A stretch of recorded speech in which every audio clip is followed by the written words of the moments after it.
Hey guys, I'm Sean, And I'm Jim. and we've got this video here that Jim wants to show me here. It's why Dumbledore is alive and how Snape faked his death. Sounds This really interesting. It sounds like fan theories, and I love these it, kind of it's things. So. definitely a fan. This is purely a theory. Now, Sean is a big Harry Potter fan. He's read the books multiple times, seen the movies multiple times. I'm not in his league. I've watched the movies only. I've never read the books. I've seen the movies like 10 times over each one of them. And I've But read the books that frequently, so at least. yeah. So I I'm a movie fan at best. I can't say I'm an expert, but I came across this and it piqued my interest, and I think Sean's going to like it. Yeah. There's certainly a lot to consider on this, and also there's a lot to say. Okay, So I see I where want it to goes. I want to preface this by saying, guys, and I know I'm going to get some hate here on this. Um, I don't like Snape. I think he was cast well in the movies, but I don't like him. I was gonna say, if you don't like Alan Rickman, I mean, good, Oh no, Alan Rickman's fantastic, but that's not what I'm talking about. What I'm yeah. saying is that there is a large sector of the Harry Potter fandom that likes Snape and thinks he's a good guy. Snape is not a good guy. Snape is not a good guy in any sense of the word. Snape would have never stopped being a Death Eater had Voldemort not murdered someone that he liked. Let's just call a spade a spade. Okay, Snape coming from the Snape D&D world, I'm going to put Snape as chaotic. No, correction, true neutral. I think that he is probably closer to being I I can't call him evil. I really can't call him evil. I can because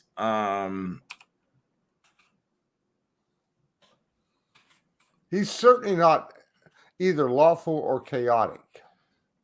no, I would say that he is probably neutral evil. Yeah, possibly, but I tend to call him more towards just a true neutral. So I put him closer to me. this is the way I look at it. Um, he is evil. He will do whatever he wants, and he'll break any laws that stand in his way, or he'll break laws that stand in his way sometimes. But But you, he's evil though because he doesn't have a real sense of duty. He has a sense of but he'll longing. do good. I mean, he did several times in movies, numerous times. He protected Harry. Yes, but he did the right thing for the wrong reason. Well, for a neutral, the reason doesn't matter. Exactly. That's why he's a neutral. He's evil neutral because he only deviated from being chaotic evil. Okay, the only reason he's Not not chaotic, not he was chaotic. chaotic evil. He was until Lily died. I He don't see was where you get chaotic from. he was a Death Eater. He was a Okay, Death Eater until Lily died. He was literally Voldemort's right hand man up until Lily died. That makes him chaotic evil, man. no, It does. Voldemort was neutral evil, no doubt about that. Neutral evil. Voldemort was neutrally. Yes. You're on crack. Anyways,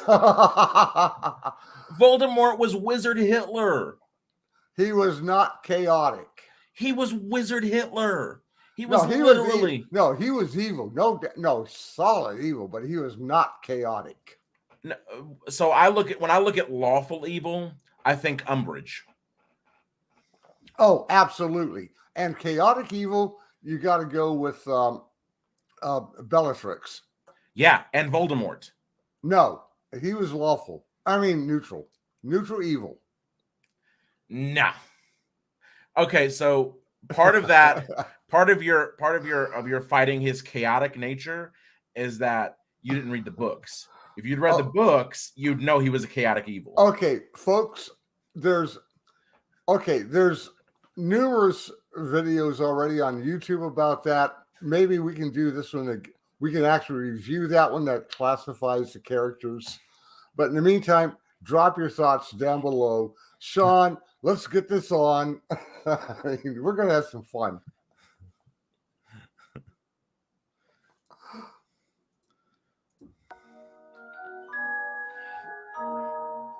Hey everyone, welcome to another installment of Harry Potter Theory. I actually like In today's this video, series. we're going to be discussing Albus Dumbledore, Severus Snape, and the Half-Blood Prince. More specifically, I'm going to be discussing what I expect to be quite a controversial theory, as it surrounds the iconic, albeit equally tragic, death of Hogwarts headmaster Albus Dumbledore. That's putting Let's it set the lightly. scene with the passage from Chapter 27, The Lightning-Struck Tower. Snape said nothing, but walked forwards and pushed Malfoy roughly out of the way. The three Death Eaters fell back without a word, even the werewolf. Just to break in for a half second here. Another unpopular theory. Dumbledore is not good. He is true neutral. Yes, and I can agree with that. Dumbledore is true neutral. As a matter of fact, he inches towards chaotic neutral because he very frequently spurned the rules and the laws to accomplish his ends. Oh yes, very frequently. Yes, I would have no trouble with that. I'm actually gonna modify. He is chaotic neutral for sure. I don't have a problem with that.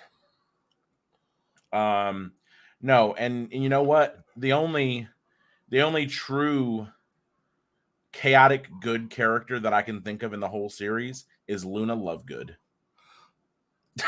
She's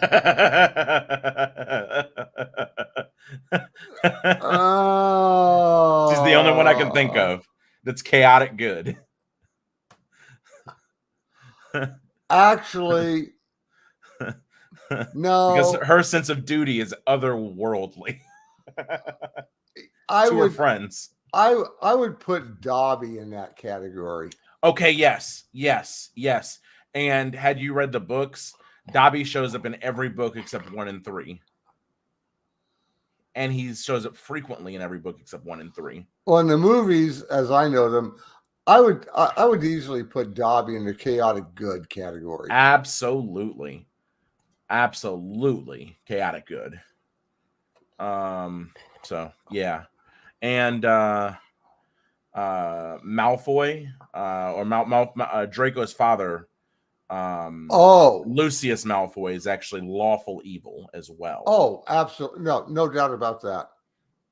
So, anyways, just some of my more controversial calls there, I think. Or one of them is controversial. Everybody thinks Dumbledore is good, but Dumbledore is not good. No, he's definitely in the neutral category between good and evil.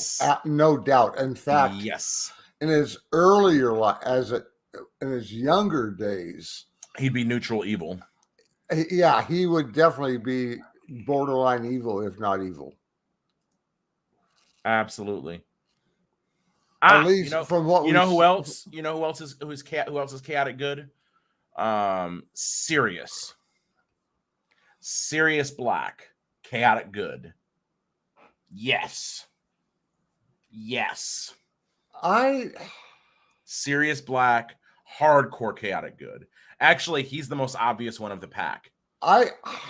He's more chaotic and more good even than Dobby. No, Dobby. Yes. Dobby is the prime example, but Sirius, Sirius. I don't know if I'd call him chaotic. I mean, that's because you haven't read the books, man. I was gonna say Sirius is chaotic as hell. Sirius is super chaotic. I was gonna say neutral good. No, Sirius is chaotic as hell. What? Okay. Yeah, no, he is chaotic as hell. Well, if you're gonna put him in chaotic, then I have to say chaotic neutral. No, Sirius is all good. Sirius doesn't have a bad bone in his body, not one. Now he'll do bad stuff, but he only does it for the right reasons. Then I'm going to go with neutral good. No, he's chaotic. Okay. He's ultra chaotic. Okay. Beowulf seemed cowed. Snape gazed for a moment at Dumbledore, and there was revulsion and hatred etched in the harsh lines of his face. Severus, please. Snape raised his wand and pointed it directly at Dumbledore. Avada Kedavra. Actually, A jet of green right light there, shot from the end of Snape. where it says Severus, please. Mm-hmm.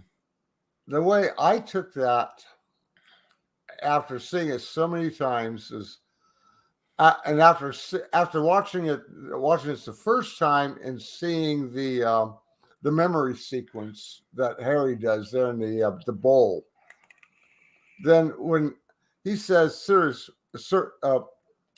please, he's saying, please do this, get it over with. Yes. So there's two ways that could be interpreted. I don't think he's saying, please don't do this. I think he's saying, please do what we've talked about, what we've agreed on. Do what you have to do for this to work. Yes, I lean that way. But there's an alternate theory that I have as well. And it's that he's saying, please don't, because he hasn't accomplished what his goal was. He didn't get rid of the Horcrux. Because remember, the Horcrux that he was after was that he had obtained was a fake. So yes, it's most likely that he was saying, please finish this. But it is possible that he was saying, please find a way to delay this until later. Because I'm not quite ready. I have some more I want to get done. It's possible that it's that. I'm just saying it's possible. It could be interpreted. Yeah, but that's not what my gut's telling me.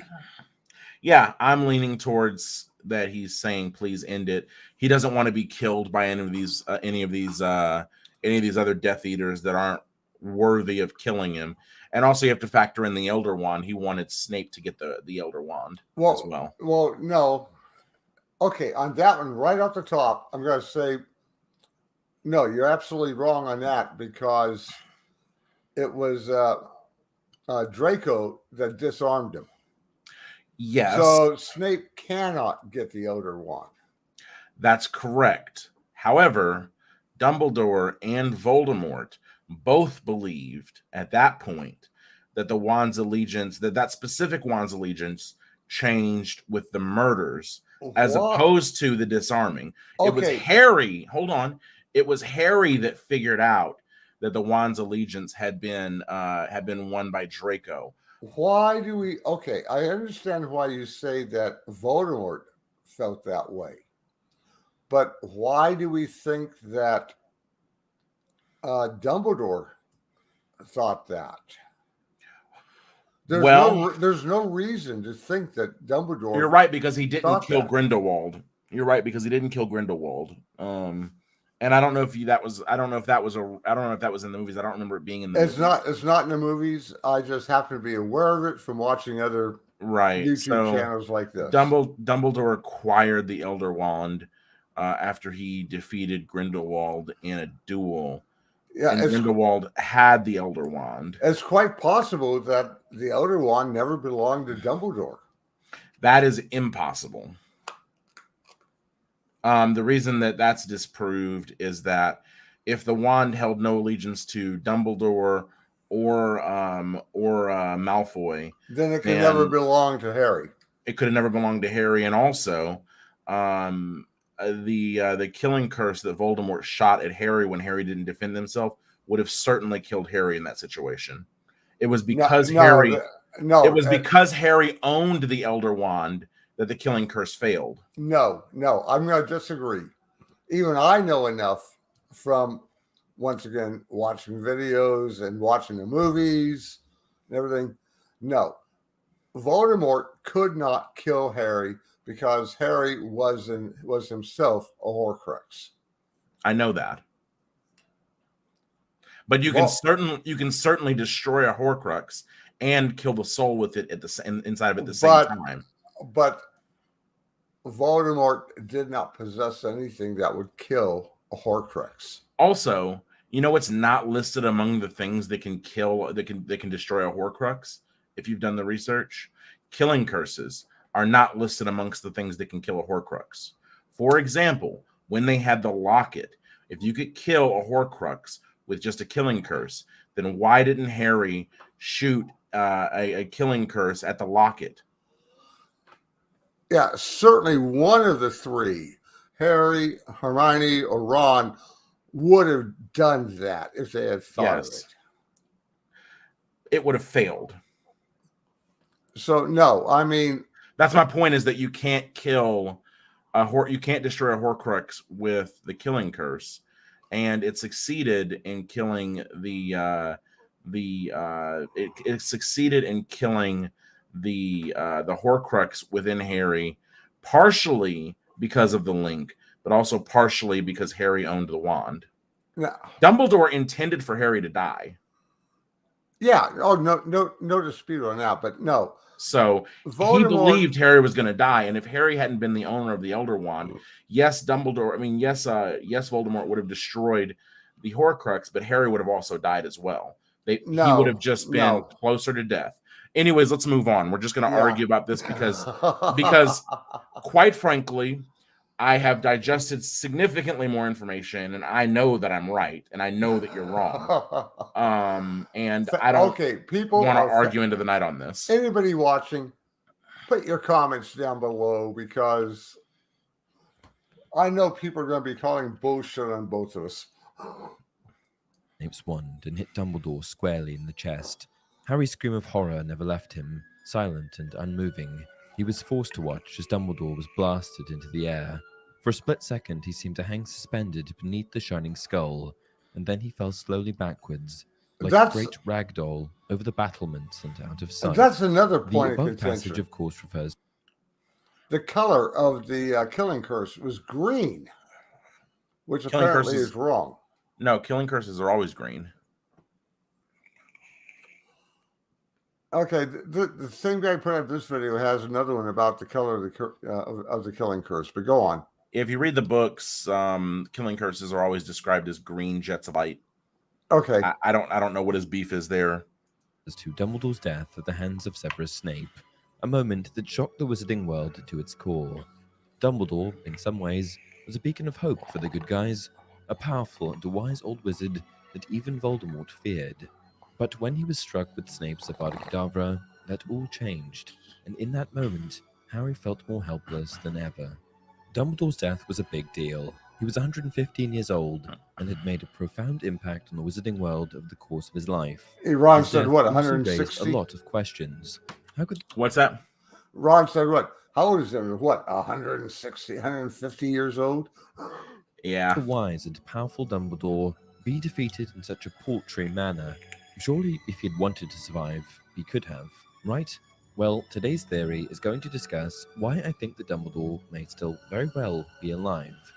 First, let's take a look at why Dumbledore opted to die, or at least opted to appear to die. What it really boils down to is the unbreakable vow that Snape had made with Narcissa. In this vow, Snape vowed to both watch over Draco, as well as take action on Draco's part in the event that he was unable. And here's where I have problems. Okay, let's finish it. Let's let it finish. Let's let this part finish. Severus, watch over my son, Draco, as he attempts to fulfill the Dark Lord's wishes? I will, said Snape. A thin tongue of brilliant flame issued from the wand and wound its way around their hands like a red-hot... Side note, Bellatrix in this picture. Whew. Yeah. Hey, I'm sorry. She's hot. I don't care what you say. She is hot. Helena Bonham Carter is an uncommon woman. She is hot. She is a smoke show. Anyways, let's move on. But actually, this part right here, that statement. Okay, all three conditions on this unbreakable vow are key to why I have problems with this theory. Yeah. Dwyer. And will you, to the best of your ability, protect him from harm? I will, said Snape. By taking on the responsibility of killing Dumbledore in the event that Draco was unable, it was essentially saving Draco. But why, you might ask, would Snape willingly enter such a vow? Well, I've got a few ideas. The obvious answer here would be that Dumbledore was sick and going to die anyway, and by offering to kill him, he was essentially providing Dumbledore with a less painful way out. However, I'm of the impression that Snape agreed to the vow because he never intended on killing Dumbledore at all. Well, Snape and okay. Dumbledore were both master. Okay. Let's assume that the discussion between Dumbledore and Snape that we saw in the memory bowl, what do you want to call that? It's a pensieve. Okay. But I'm assuming that the discussion between Dumbledore and Snape took place before Snape made this unbreakable vow. It did. It took place immediately, and you would know this had you read the books, but it took place immediately after. It took place immediately after the curse that was in The ring. Yes, in the ring was put on. Dumbledore put on his ring. Which side note, obviously, we know that the ring was also the stone Right. from the Deathly Hallows, Right. the resurrection stone. Right. So he put on the stone, hoping to see his sister and his mother, it cursed him. So. Okay, so keep that in mind, the time sequence there. And do you also know that Snape was actually the one that sealed the curse in Dumbledore's hand? Yes. Okay. Tacticians and accomplished occlumens, masters of the mind. So surely it isn't unreasonable to assume that Dumbledore's death was simply orchestrated by them. With that said, let's look at the facts here. Dumbledore died as a direct result of Snape's killing curse, or Avada Kedavra. Snape simply pointed his wand and stated the incantation. And following this, Dumbledore flew into the air for a brief moment before falling over the battlements and out of sight. The details that I want to hone in on here are the spell that Snape used, as well as the fall of Dumbledore. To kill Dumbledore, Snape uses Avada Kedavra, an unforgivable curse with a simple purpose. Notice that the light is green here. Yes. Instantly kill your victim. The spell creates a blindingly intense green bolt of light right before the victim simply drops dead. But what if Snape didn't use Avada Kedavra at all? From a very young age, Snape was a magical prodigy, a talented student that went above and beyond what was expected of him in school. His own copy of Advanced Potion Making, which propelled Harry through his potions class, contained notes that improved upon the methods recommended by the authors of such textbooks. And he was able to do this at a very young age. Possessing Snape's textbook was like having cheat codes to potions lessons. But potion-making advice wasn't all that was inside. There were spells as well. Spells that Harry had never seen before. Most notably, Snape had invented the spell Sectum Sempra, a vicious dark curse that acts like an invisible sword, causing lacerations, hemorrhaging, and cuts upon its target. In short, Snape has a demonstrated ability to invent, create his own spells. So, is it really out of the question for him to have invented a faux Avada Kedavra? A spell that sounds, looks, and feels so similar that only its creator would be able to assess its validity. I don't think That's so. reasonable. Perhaps this version of It is Avada reasonable, Kedavra actually. still kills the victim, but only temporarily. Or maybe it just paralyzes your body entirely, giving everyone the impression that you're dead. Maybe it just does nothing, and the victim plays dead. In the film adaptation of The Half-Blood Prince, Snape's Avada Kedavra appears to contain an awful lot of blue, and strays somewhat away from the green that we had become accustomed to in previous films. That's what I This was could referring potentially to further earlier. suggest that the Avada Kedavra Snape used wasn't actually Avada Kedavra at all, but instead a spell of his own creation. It's actually that's actually interesting. It's actually an interesting thought. The alternative to this theory, and one that's more in line with the books, is that Snape did genuinely use Avada Kedavra, hence producing the green light mentioned in the books. However, if Snape were to have used Avada Kedavra on Dumbledore, I'm of the impression that it wouldn't have worked. In order for Avada Kedavra, You have to or any mean them. unforgivable curse Yeah. to Yes. truly be effective, you must truly loathe that person. That's not true. You don't have to loathe the person. You just have to mean them. Right. The intent is what gives it power. Well, the intent and depending on the curse, the force of the will force. So, Right. for example, a crucio used on a friend would hurt significantly less than a crucio on a mortal enemy. Right. If I used an Accrucio on, say, my nephew, unquote, pseudo nephew, it wouldn't have much effect. Whereas if I use it on you, yes, it would be effective. And if you don't, then a less effective version of the spell will be produced. We see this when Harry tries to use the Cruciatus Curse on Bellatrix. Despite his sheer anger, he still wasn't able to use the spell to its true effect. Yes, Snape fired a killing blow at Dumbledore, but because Snape lacked the emotions necessary to produce the spell in its full capacity, Dumbledore was able to survive. That's actually But reasonable. wait, he still fell off the tower, didn't he? Yes, it Well, was. there are a few ways for him to have survived the fall. The first possibility surrounds a spell that we actually see Dumbledore use in an earlier film, Arresto Momentum, which is used surviving to the slow fall the is a piece of velocity of an cake. object. I would imagine that, in this scenario, Dumbledore was either conscious enough to cast the spell himself, or it was built into the spell Snape had created. It's possible. An alternative to Arresto Momentum being used links back to another theory of mine, and that's that Dumbledore is in fact an unregistered animagus. We know for a fact that one's Patronus form That generally makes provides sense. insight into what one's animagus Yes, form it would does. be. We also know that Dumbledore's Patronus is a phoenix, so I'm suggesting this. After being thrown over the battlements, Dumbledore simply turned into his phoenix animagus form, flying And away. that makes sense. Everyone would have thought it was just Fawkes. Other plausible alternatives are that he was able to apparate.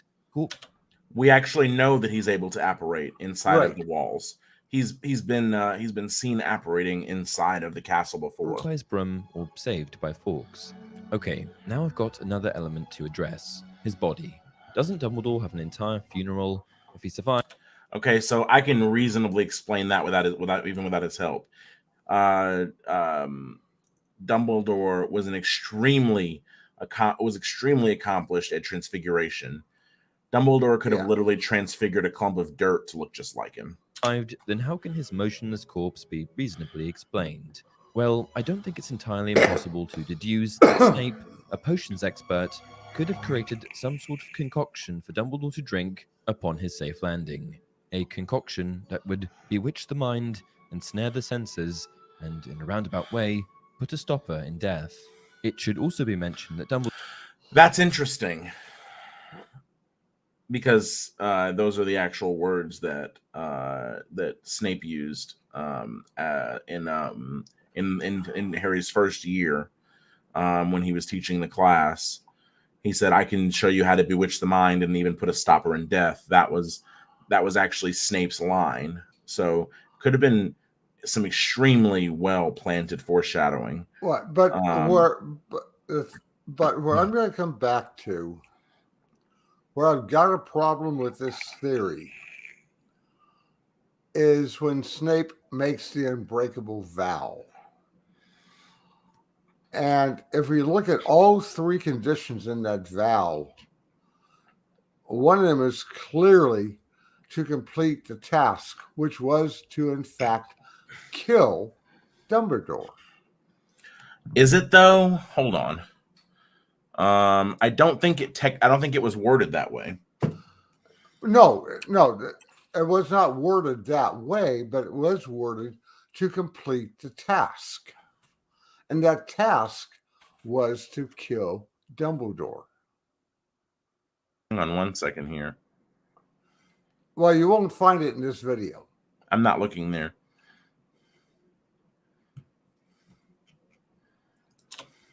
I mean, we all Hold on. Hang on. All of us absolutely hated Dumbledore's death. Hang on. But I do think that Dumbledore really did die, because if nothing else, how do we explain the scene in King's Cross Station after Harry is struck by Voldemort's Abracadabra? Oh, well, that one's easy. In the books, and I think even in the movie, uh, Dumbledore admits that he's merely a hallucination. He flat out admits it. He says, "Yes, of course I'm a hallucination, and of course this has all been happening in your mind. But But what? why ever should But that mean that this isn't real?" yeah, But that doesn't necessarily mean that it's actually Dumbledore. It could just be it could just be that it's Harry's subconscious generating an image of Voldemort for him to talk to in his well, you passed realize, out state. yeah, but then that raises the question: if Dumbledore is not dead, where the fuck is he? Well, it could have been that Snape's out to his to the unbreakable vow is that Snape believes that he has killed Dumbledore, which could mean Except he knows he's not going to kill Dumbledore, so he can't believe that. right. So it kind of breaks this guy's theory, but a similar one is kind of allowed here. What if Snape simply put in place all of the mechanisms needed for the fake to happen, and then casted a real Avada Kedavra. And then when the body was discovered, he chooses to believe that Dumbledore is dead. Then he would have technically fulfilled the requirements of the contract in that situation. Oh, In a very Loki-esque way. No. Technically, he protected Draco. He watched over him, and he believes he completed the task. No, he cannot believe he completed the task because he knows that Dumbledore is not going to die. And also, there is no time limit in that vow. I just read the wording. There's no time limit in that vow. True. So he could put it off indefinitely. He could put it off indefinitely. Yeah, but so long as he fulfilled the first two, that third one becomes very open-ended.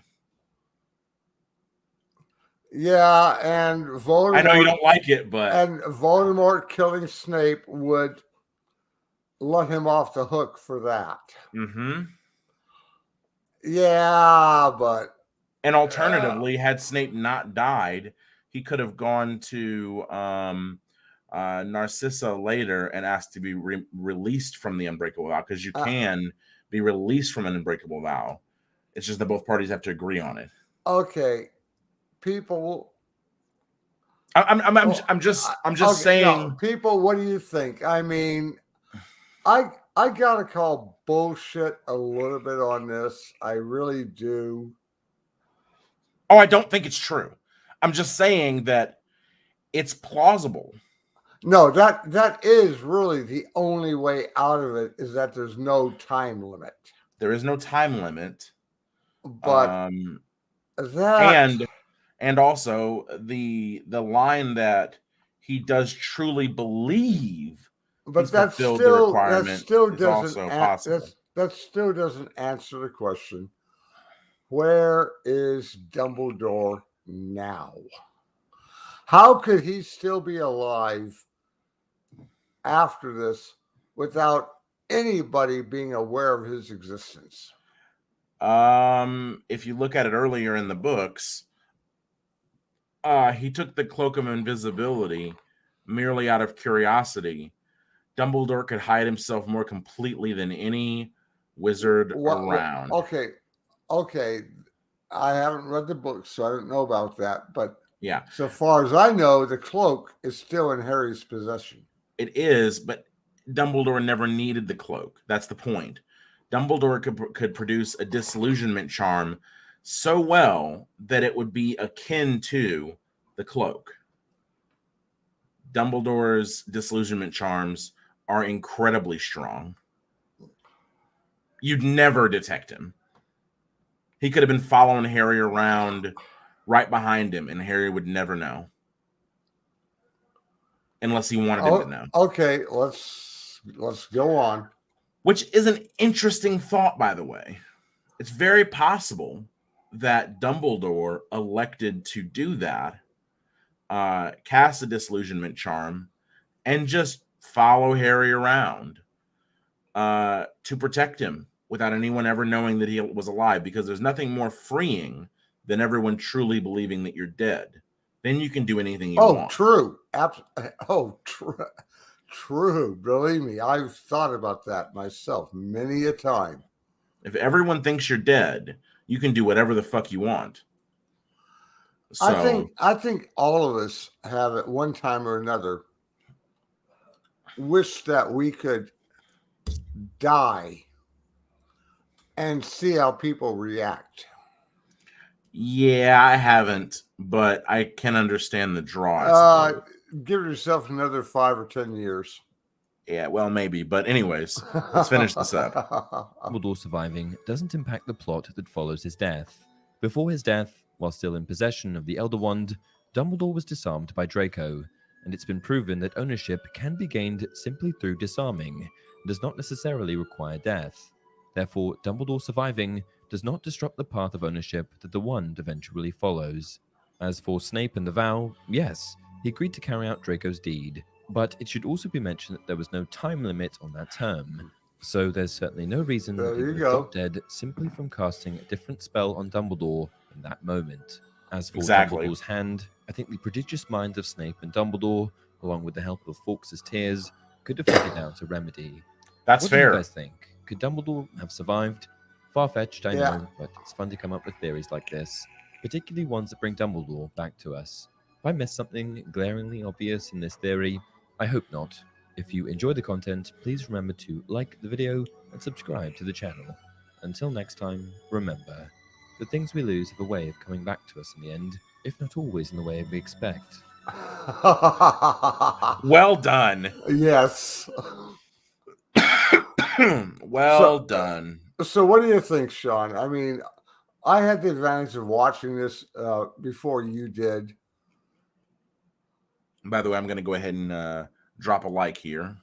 It's Harry Potter theory for anybody. I did too. For anybody who's curious and wants to see more of this, this gentleman, it's Harry Potter theory. Definitely go check out his other videos, guys. I definitely recommend subscribing to the channel. They have a lot of good stuff. You know what? I'm going to subscribe, actually. This is my own personal YouTube. I'm going to go ahead and subscribe to him. Yeah. I want to see more. Another one with guys starts out with, "Hey, brother." He has some good stuff too, but I like this channel a lot. Yeah, it seems very cool. I'll definitely be checking out more of him. But anyways, yeah, I don't think this is right, obviously, but I think it is plausible. Plausible, yes, but put it like this: I still have a problem with the unbreakable vow. With the lack of a time limit is a glaring hole. Yeah, that's the only thing. The lack of a time limit. Yes, the lack of a time limit is a glaring hole that Snape would have recognized because he is brilliant. He's an asshole, but he's a brilliant one. Yes, I mean, Snape would have Snape would have absolutely recognized that loophole. There's no doubt about it that he would have recognized that loophole. None whatsoever. So that being said, I think this is plausible, and I would love to believe it.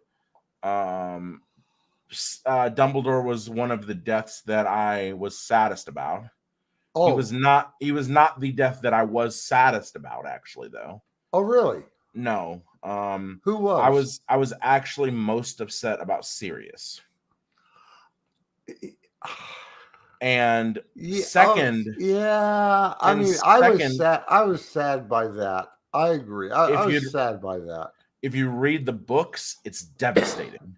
If you've read the books, Sirius's death is devastating. literally brought a tear to my eye. Well, once again, people, I have not read the books. I've only seen the movies.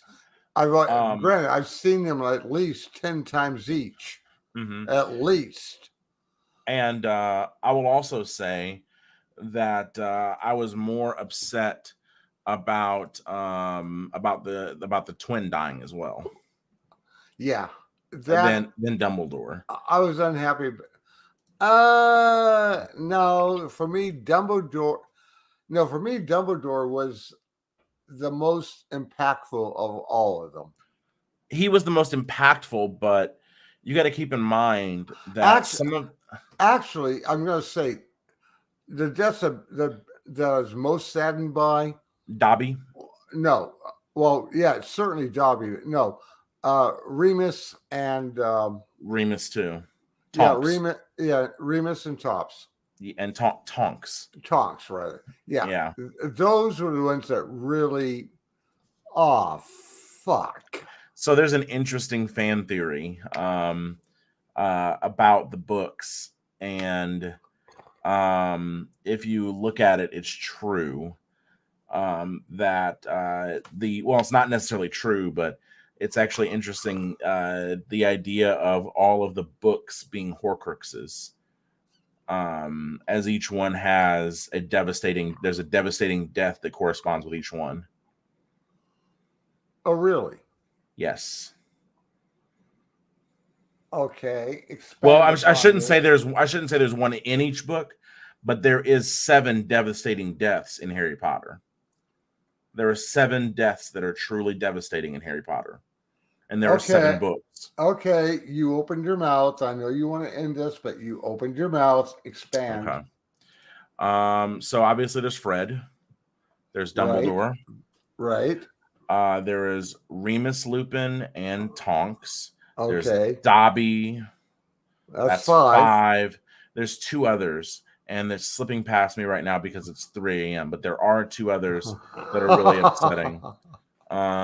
Give me 1 second here. There's Snape. Snape is 6, and then there's one more. There's one more. There is one more. And come on, tell me what number 7 is.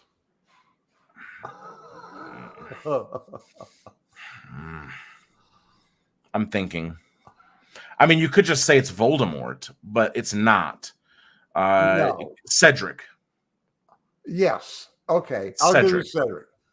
That's 7. There's number 7. That's number 8. No, that was 7. But anyway, Cedric's the last one. Cedric.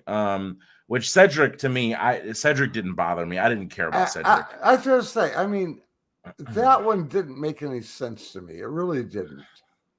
It made sense because it was a vehicle for proving Voldemort was back. But it didn't prove he was back. Nobody believed. You're right, but it should have. It should have, and that's the whole point. It should have. That was the whole point, though, was that nobody believes Harry. Right, but it should have. It should have proved that that Voldemort was back. Oh no! It's not Cedric. It's fucking Sirius. Sirius. Yes. I was literally just. It's not Cedric. It's fucking Sirius. God damn it. Well, then there's 8, Sirius. which there's blows 8. Cedric doesn't count. I was grasping at straws when I said Cedric. It still blows your connection. Well, there's way more than there's way more than 7 actual deaths. It still blows your theory all to hell. No, that's the 7 impactful deaths. Those are all heavily impactful deaths. There's 7 of them. There's 7 books. Cedric was not an impactful death for anyone that I know. Although in the book it was phrased as one, but nobody actually cared. Sean, put it side by side again. I mean, oh yeah. Nobody actually cared though. It was phrased as an important death in the book, but nobody cared about Cedric. Well, in real his life. dad sure the hell did, but Well, I mean, yes, people in the book cared, but nobody reading the book cared about Cedric. Nobody. no, Nobody reading the book cared. Nobody mourned Cedric in yeah, the even real world. what's her name? The Asian girl, Cho. Cho. Thank you. Cho was just annoying. Cho was even more annoying in the books, by the way. Oh, yeah. How is she annoying? I mean, seriously. She's just a crybaby. When my boyfriend died. No, I'm just kidding. God. No, I'm kidding. Seriously, Sean? I'm just kidding. But no, she was actually kind of annoying. And she comes off as a really controlling psychopath of a girlfriend in the books. She's nuts. She's nuts. No, what's her name? Ron, that gal who hooks on to Ron. Lavender Brown. Yeah, Lavender. She was a fucking psychopath. I will agree. She was much worse. I than Cho Chang. absolutely loved that scene after Ron got poisoned and he's in hospital with Hermione there and she shows up. I'm his girlfriend. Well, I'm his friend. I mean, I loved that. Yeah, because that's when it became very obvious that there was something there. Yeah. Absolutely. In my mind, that was one of the great scenes in the movies. Am I the only one that thinks that Harry ended up with the wrong girl? Between the two of us, by the way. Who do you think he should have wound up with? Hermione? No. Although that is a popular one. Actually, if he had wound up with Luna, that would have been good. There it is. Luna. I ship the hell out of Luna and Harry. I ship that morning, noon, and night. I would have loved it to be Luna. Luna was so much cooler than any of them. Actually, Luna was dope. There's a theory that Jenny should have been in Hufflepuff. No. That's a fail. That's a fail theory. That's an absolute fail of a theory. I don't know. I mean, I'm not certain why she was in Gryffindor. That's because you haven't read the books. Okay. If you'd read the books, you'd be sure why she was in Gryffindor. She belongs. Number one, typically families end up in the same house, typically. But that's not even the most important part of it. Jenny is the bravest girl outside of Professor McGonagall in the whole book. Oh, really? Yes. Well, yeah. Outside of McGonagall, she's the bravest in the whole book as far as female characters. Jenny is an actual lion.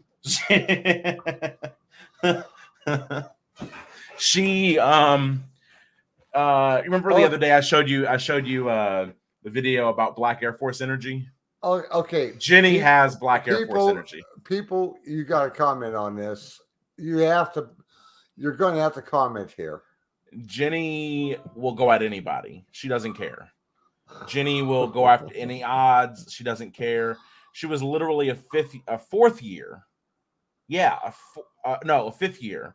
She went into the Chamber of Secrets and fought Death Eaters as a fifth year just because she was in love with Harry. Yeah. And out of a sense of duty because Harry had been saving their family forever. But that's not the point. A coward doesn't go. Yeah, but just because you're Hufflepuff, it doesn't mean you're a coward. No, but what I'm saying is that braveness is her dominating personality trait. She was not just defending herself in the Hall of Mysteries or the Department of Mysteries. She was going after people in the Department of Mysteries. She tried to fight Bellatrix. She said this wand is rated E for everybody. She was she was on their ass. Actually, okay, on a tangent. In Deathly Hallows Part 2 in the movie, I mean, when Molly killed Bellatrix. Oh, fucking yes. Absolutely. I would have rather it been. There's a couple people that I would have rather it been, but I understood why that was the choice. Yeah, I mean, not my daughter, you bitch. Yeah, that was great. I would have rather it been Ginny that killed her, frankly. I would have rather it been Ginny. It would have been less of a statement, but it would have solidified the power couple of Harry and Ginny. You know, Harry takes out Voldemort.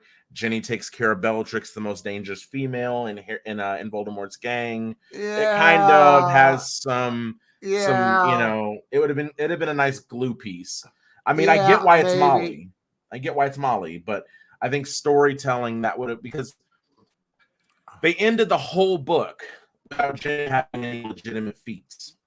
And I didn't, the whole series without Ginny having any like legitimate feats to go, this is why Ginny's awesome. She was always charging into fights, but she never accomplished anything that was that impressive. And I think defeating Bellatrix would have been a good step, a good thing to put in there. You know, the character in the book and the movies, since that's all I've seen, that's always been an enigma to some extent, is the caretaker. Hagrid? No, not Hagrid.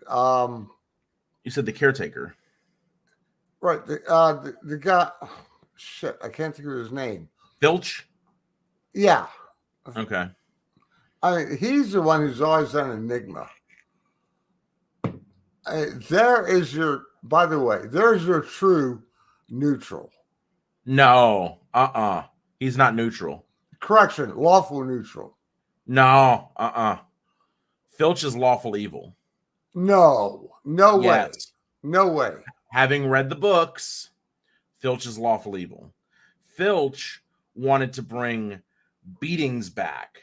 He was really excited when the Carrows took over because he was allowed to have chains again, to chain the students up and beat them. Filch is lawful evil. Okay, that's not in the movies. That's not in the movies. That's why I'm telling you, having read the books, I know that Filch is lawful evil. Filch was chomping at the bit to abuse children. He just needed for it to be within the rules. He just needed for it to be within the rules. That makes him lawful evil. Now, am I fair? Am I right? Is that fair? Is that fair? If you take what I said at face value, is that fair to make him lawful evil? Yeah. I mean, granted, you've never had children. You're not going to have children. No, but there was glee. There was glee at the idea of beating children, and not his children, just random children. He just wanted to beat them. By the way, any parent out there is going to agree that if you are a parent, you're going to tend towards lawful evil when it comes to kids. Well, that's fine, but just own your shit and be aware that you're lawful evil. Don't try to play it off like you're lawful neutral. That's all I'm saying. Is just own it. If you're lawful evil, then own it. You know, I know that I'm a chaotic neutral. Actually, myself, I come under true neutral, but a lot of people would call me chaotic. I'm in the true neutral zone, but I don't give a fuck. I definitely land in chaotic neutral. Dead smack in the middle of it. I'm just as likely to give you a kiss as I am to slit your throat. It really just depends on how I'm feeling that day. Anyways. You know me in real life, so I mean, I think you would call me a true neutral. Yeah.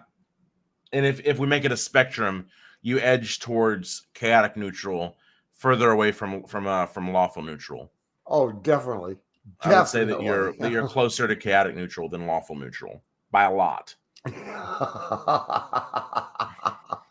Yeah, I can see you chaotic neutral. Yeah. Anyways, guys, it's been almost an hour video. You're We've a had true, we've had a lot of fun with this. I hope you yeah. have too. Guys, if you're still here almost at 55 minutes in, you are a beast. Drop your Yes, video you are. selections in the comments. If you made it this far, type the word Slytherin in your comment, and I promise No, we will type the word Gryffindor. type the word Slytherin, and I guarantee you that whatever video you suggest, we will react to it. Whatever it is, if it says Slytherin, we will react to it. That's your keyword here. If you type Slytherin, we're watching that video. We're reacting to it. I promise. If you type Gryffindor, we will watch it. Period. We don't care. If you type Slytherin, your video is the next video. Move to the front of the line because Slytherin privilege. Anyways, later, guys. Sean, you're an asshole. Later, people. Team Slytherin.